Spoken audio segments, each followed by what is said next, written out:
Olá, estamos aqui para mais uma quarta exposição sobre os fundamentos nazarenos. Agradecer a Deus por sua vida, por estar nessa sequência, nesses momentos em que nós estamos usando esse material. Deus abençoe sua vida. Lembrando que possivelmente você tem o PDF, já tem o material já baixado. Caso você ainda não tiver, eu confesso que ainda tem alguns números desse material impresso. É só você entrar em contato comigo para nós combinarmos a retirada ou a entrega de R$15, que é o número que eu tenho aqui ainda para apresentar. Então eu quero te convidar a entrar comigo nessa exposição que nós vamos ter agora, dessa Nazareno,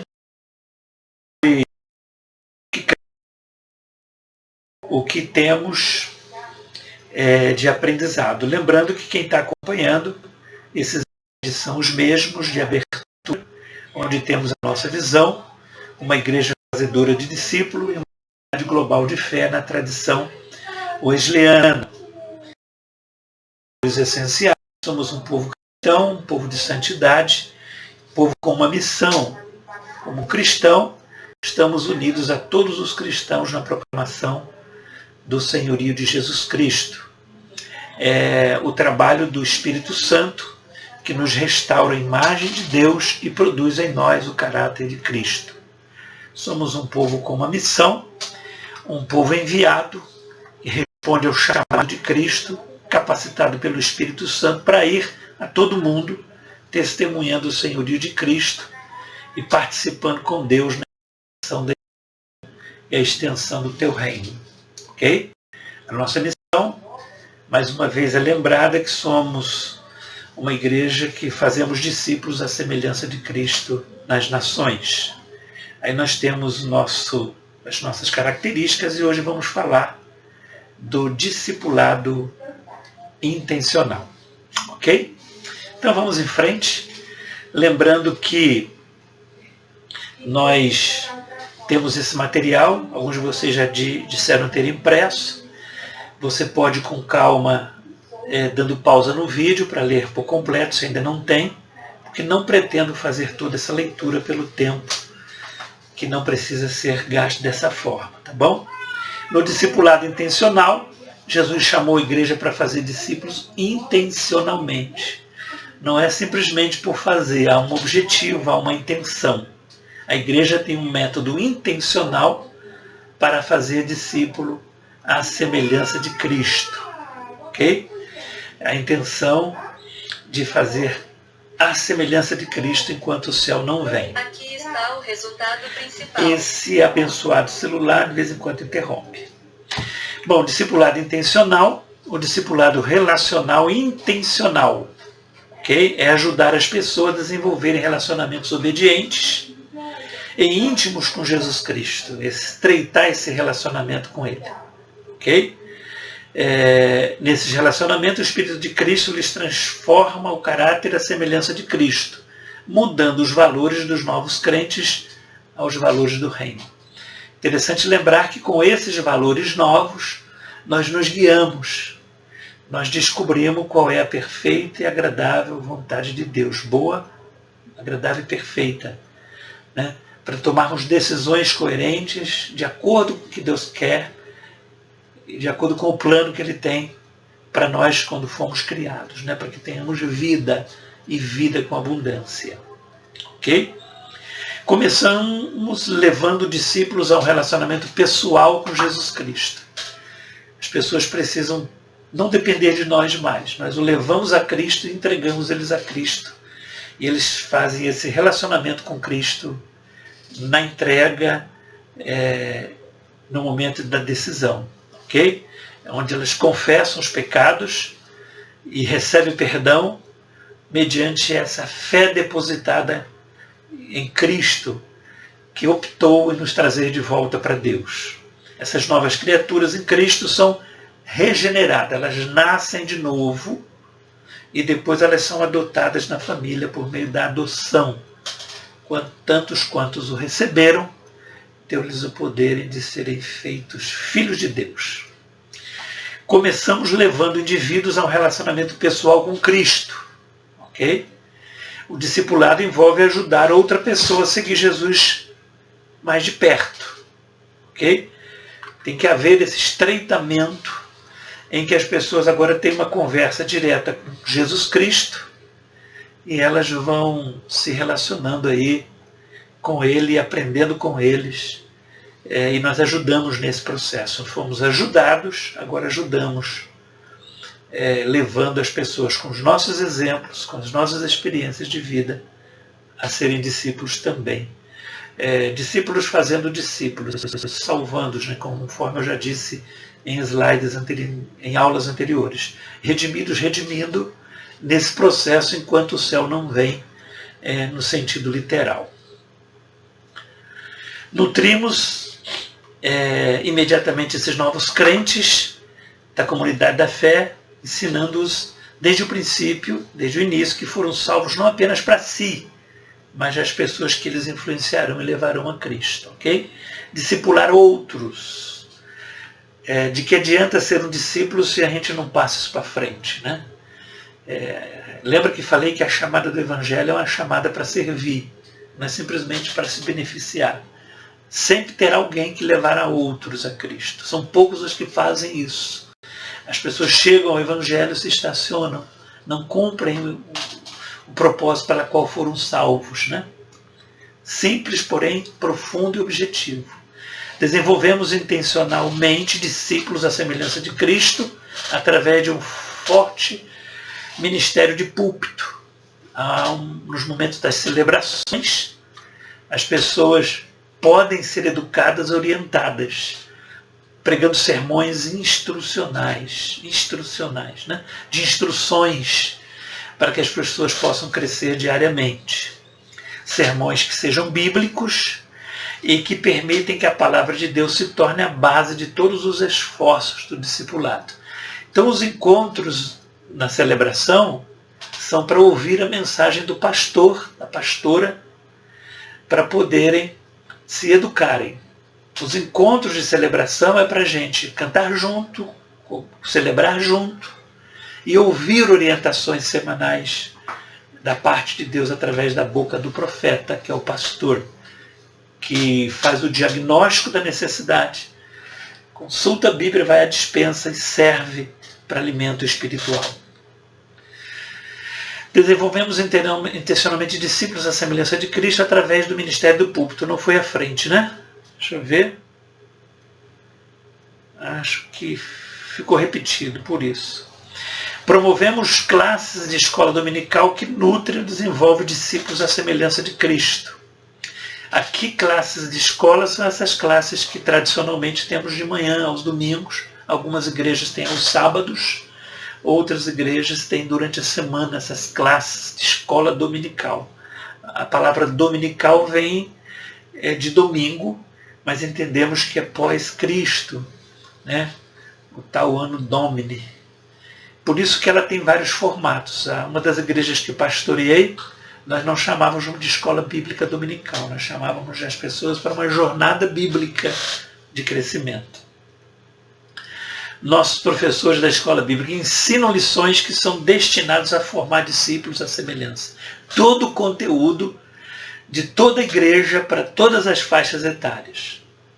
Dominical tem um interesse, essa escola, pessoal em novos crentes que vai além da sala de aula.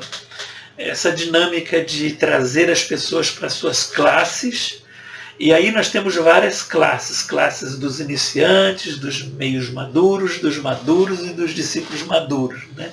O conteúdo tem que ser diferenciado, eu não posso ficar tomando leite para o resto da vida. Aí a classe de escola bíblica faz essa logística, essa distribuição de conteúdo. Ela oferece programação desde o berço até os idosos, conforme eu disse, todas as faixas etárias. Okay? Desenvolvemos estudos bíblicos com grupos pequenos, tá vendo? É uma outra forma, uma frente de trabalho da igreja primitiva. Estudos bíblicos com grupos pequenos proporcionam tanto responsabilidade pessoais como em grupo para os novos crentes e aqueles mais maduros na fé. Em grupos pequenos são desenvolvidos relacionamentos saudáveis que vão além de reuniões regulares, fazendo uma conexão de amizade de um modo de vida. Por isso que eu falei, acho que na aula anterior, sobre panelinhas, né? Que é bênção essas panelinhas quando elas são úteis. Esses grupos de estudos oferecem uma mistura de estudo bíblico, interação social, que é essencial para o crescimento da igreja. Quem estiver fora de um grupo não está na igreja, viu? Eu não me misturo, então o problema é seu. Não vai crescer, não vai se desenvolver, não vai ter que... Ficou esperando só pelo pastor. Depois de um certo número de membros na celebração, não dá mais para orar para todo mundo, orar para todo aniversário de casamento, todo aniversário de família e para todos os testemunhos. O grande encontro é para juntos cantarmos, orarmos e ouvir a palavra. 3 coisas importantes e contribuirmos, é lógico. Perdão, pessoal. O que mais? Esses grupos de estudo oferecem uma mistura de estudo bíblico e interação social que é essencial para o crescimento, né? Pequenos grupos de discipulado envolvem... Eu acho que eu vou dar uma pausa e vou beber uma água para tirar, que não trouxe comigo. Aqui, uma água. Vamos voltar? Acho que agora deu certo. Perdão, gente. Então vamos em frente. Aqui, ó. Eu acho que agora eu tenho que começar tudo de novo. Espera aí. Porque...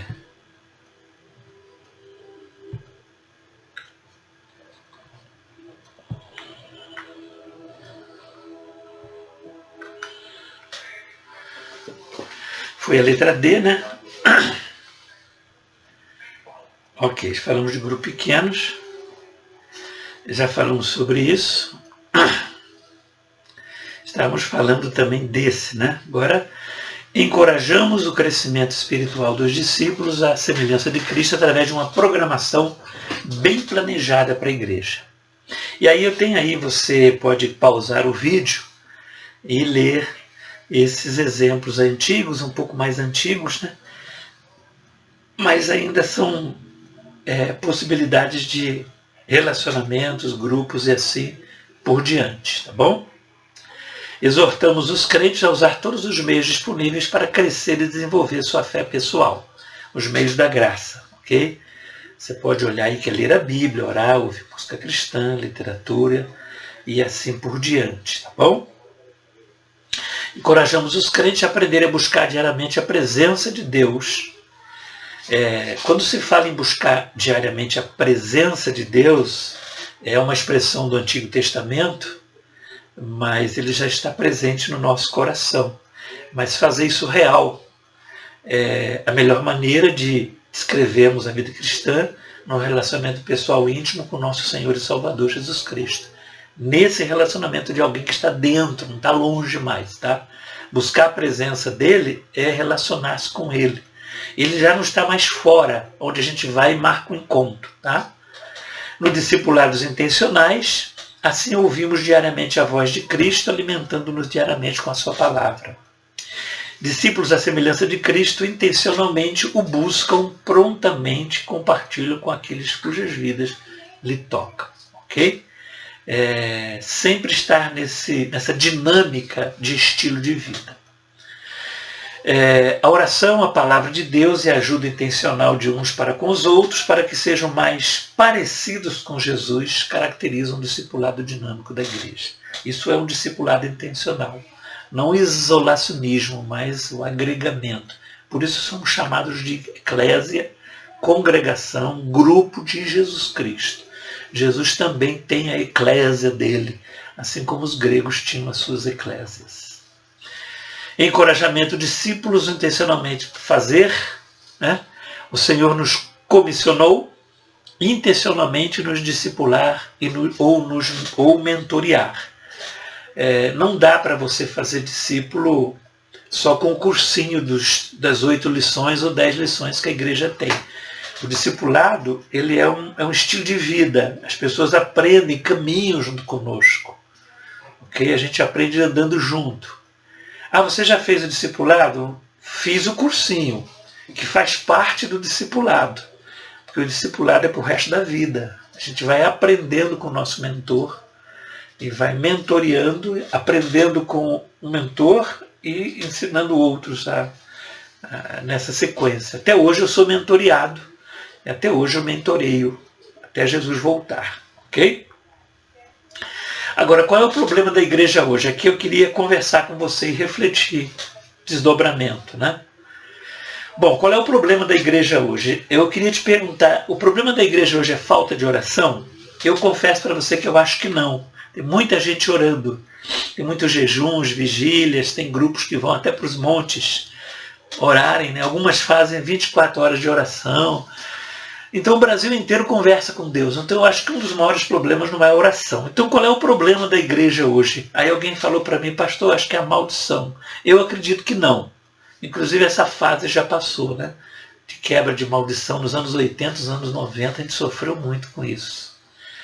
Né? Depois você lê um pouco da história de quebra de maldição. Qual é o problema da igreja hoje? É cura interior? Não, isso também já passou pelo Brasil. Acho que quase na mesma época. De tanta gente procurando cura. Crente batizado depois de 20 anos dizendo que precisa ser curado. Falta de amadurecimento cristão. Né? Então isso também já foi resolvido no nosso contexto. Falta de pregação do evangelho, o problema da igreja hoje? Eu também acho que não. Né? Não é. Prega-se o evangelho na rádio, nos livros, na internet, em todos os lugares. Então qual é o problema da igreja? É o Espírito Santo, alguém disse. Eu acho que não é não. Deus tem derramado do seu poder todo o Brasil. Muitas pessoas têm sido tocadas, transformadas, outros até sentindo bastante esse Espírito, às vezes não transformados, mas de uma forma ou de outra, o Espírito Santo tem sido derramado. Bom, qual é o problema da igreja hoje? O problema é Jesus? Não é não. Está aí para quem quiser. Até que tem pessoas que não conhecem Jesus, é melhor do que aqueles que têm Jesus, né? Conheceram Jesus, aprenderam com Jesus, mas não vivem o que Jesus manda. Jesus não está faltando no Brasil. Então eu acredito que não é o problema da igreja hoje.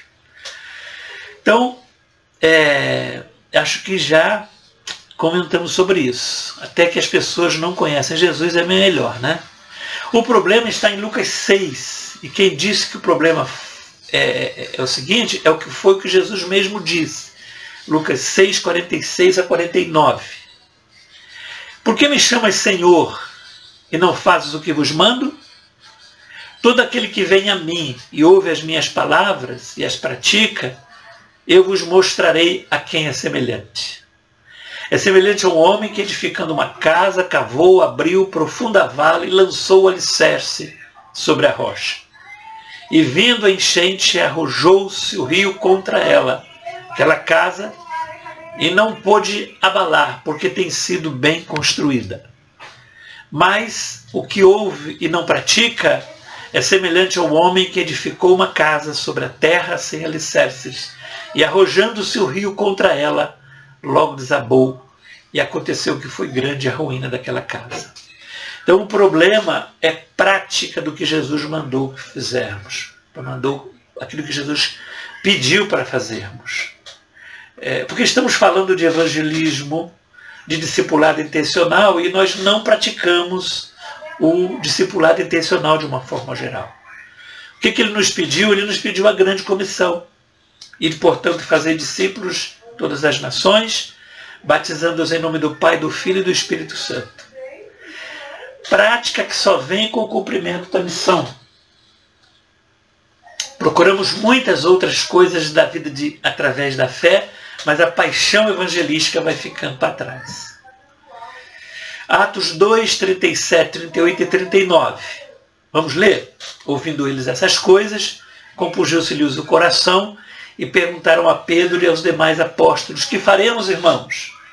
Respondeu-lhe Pedro: arrependei-vos de cada um vos seja batizado em nome de Jesus Cristo para a remissão dos vossos pecados e recebereis o dom do Espírito Santo. Pois para vós outros é a promessa, para vossos filhos e para todos os quantos ainda estão longe, isto é, para quantos o Senhor nosso Deus chamar. Vamos em frente. Sabe qual é a maior conquista do Espírito Santo? É a conquista das almas para Jesus. A salvação é o maior feito do universo. Então o problema de hoje é o ardor evangelístico pelas paixões das almas. Onde está o Espírito Santo hoje? Ele está nos céus, na celebração com os anjos, por um pecador que se arrepende. Ok? E ele está na igreja, que prega esse livro da Bíblia. Então há necessidade de entendermos isto. No dia de Pentecoste, Deus mudou de endereço, passou a habitar na igreja.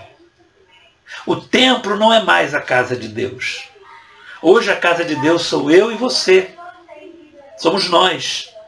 O templo, casa de oração, Jesus já tinha dito no Antigo Testamento, a minha casa será chamada casa de oração. Você é a casa de Deus, que se chama igreja. É habitada pelo Espírito Santo. Esse entendimento que nos faz fazer discípulos intencionalmente. Então, o Espírito Santo ardeu lá no dia de Pentecostes. Toda a história. Olha só o que eu escrevi. O Espírito Santo ardeu em Estevão, ardeu na vida de Paulo, na vida de Pedro, nos pais da igreja, na reforma protestante, no século passado em Moody, séculos passados, ardeu em Spurgeon, em Savonarola, Finés Brizzi, o fundador da Igreja do Nazareno, no Mosteller, fundador da Igreja do Nazareno no Brasil, e tem ardido nos corações dos pastores nazarenos. E o Espírito Santo arde até aqui aí você vê que cidade você está, que igreja você está pertencendo e que coração você tem. Igreja que tem conversão, que tem essa marca de evangelização, está ardendo aí. Deixar dos ídolos para servir e esperar em Jesus. É a capacidade para sermos testemunhas de Cristo. Um dos significados da palavra poder é capacitação para fazer. É a nossa capacitação para fazer discípulos, ser testemunha de Cristo, anunciar o Evangelho do Reino e falar com autoridade e poder. Isto é o poder que precisamos. Não são sensações, não são emocionais, mas são poder, capacitação para fazer. 1 Coríntios 2,4 diz, a minha linguagem e a minha pregação não consistia em palavras persuasivas de sabedoria, mas em demonstração do Espírito e poder. Esse poder é autoridade e coerência. Se estamos cheios do Espírito Santo, seremos testemunhas eficientes de Cristo e manifestaremos o Senhor Jesus não apenas com palavras, mas com poder do Espírito Santo que habita em nós. O que é batismo com o Espírito Santo ou inteira santificação? Aí você para o vídeo para dar essa pausa, para você entender o que significa manifestação do poder purificador, libertador da natureza pecaminosa, que significa purificação do pecado e recebimento do poder, autoridade do Espírito. Por isso que quero passar. Qual é a maior evidência do crente que é batizado? Fruto do Espírito. Ok? Para quê? Porque sou salvo. Porque recebi Jesus como Salvador. Para ser discípulo e fazer discípulo. Essa é a intenção desse conteúdo de discípulo intencional. Ok? Você agora é a igreja e a missão da igreja não é simplesmente conseguir conversões, mas completar o processo de fazer discípulo. Ser discípulo significa reformulação de vida como cristão em obediência para tornar-se como Jesus e como Jesus manda e o discípulo obedece. Ok?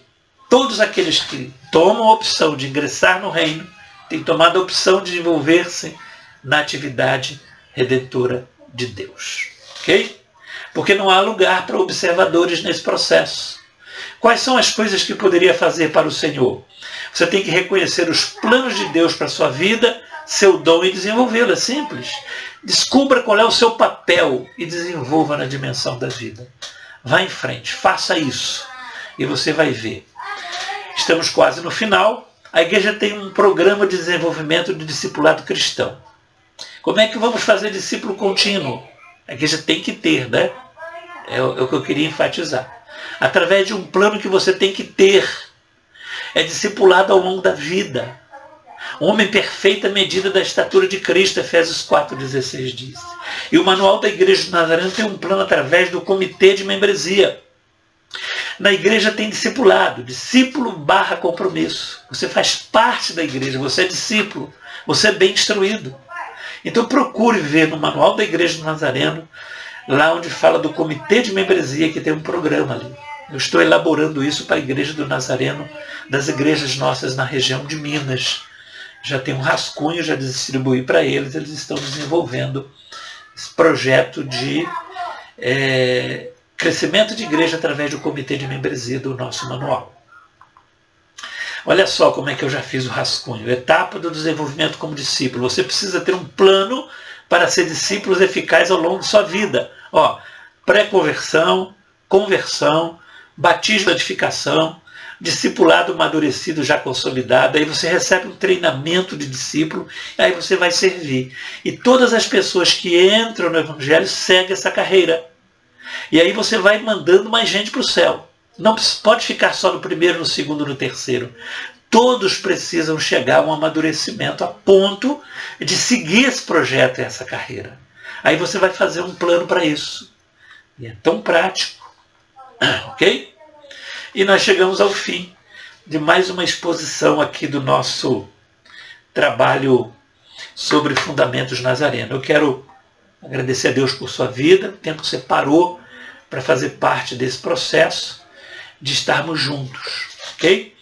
E até qualquer dia, se Deus quiser, que Ele vos abençoe rica e abundantemente.